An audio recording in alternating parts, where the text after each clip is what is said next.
So at ESMO 2020, we reported the 5-year follow-up from the SOLO-1 trial. So putting this into context, PARP inhibitors have changed the landscape of ovarian cancer over the last few years. So in recurrent ovarian cancer, maintenance PARP inhibitors have been shown to significantly delay the time before cancer progression and the time to the next treatment. But unfortunately, in the recurrent space, so far for the majority of women, relapse disease is not curable.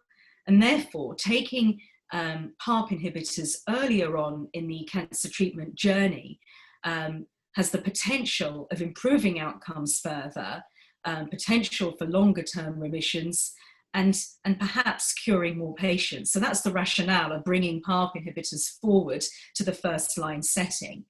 And with the SOLO-1 trial, given the strong signals that we've seen throughout the development of PARP inhibitors in patients with BRCA mutations, the SOLO-1 trial was the first trial to look at PARP inhibitors in the first line setting and was in patients with BRCA-mutated ovarian cancer.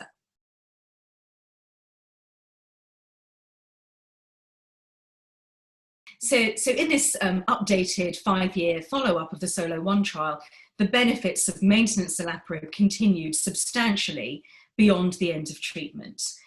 So in SOLO-1, just to remind ourselves, this was a randomized trial of maintenance therapy. Patients were randomized to receive maintenance olaparib for 2 years or placebo. So the hazard ratio for progression-free survival remains significant at 0.33, indicating a 67% reduction in disease progression or death for women in the olaparib arm.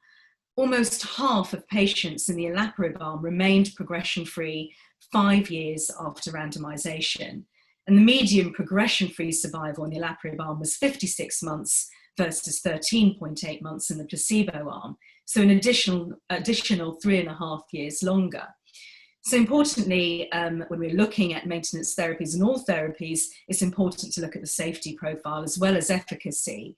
There were no new signals with the long-term follow-up with what was seen previously, and importantly, no new cases of MDS or AML with longer follow-up.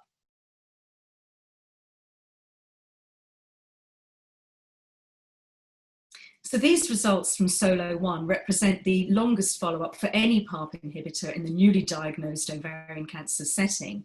So as I said, over half of women in complete remission, actually at baseline, remained free from relapse 5 years later after 2 years of maintenance olaparib.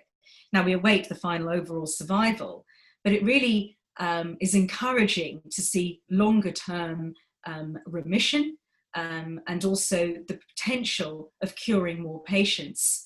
These results, importantly, provide further evidence to support the use of maintenance olaparib as a standard of care for women with a BRCA mutation in newly diagnosed ovarian cancer.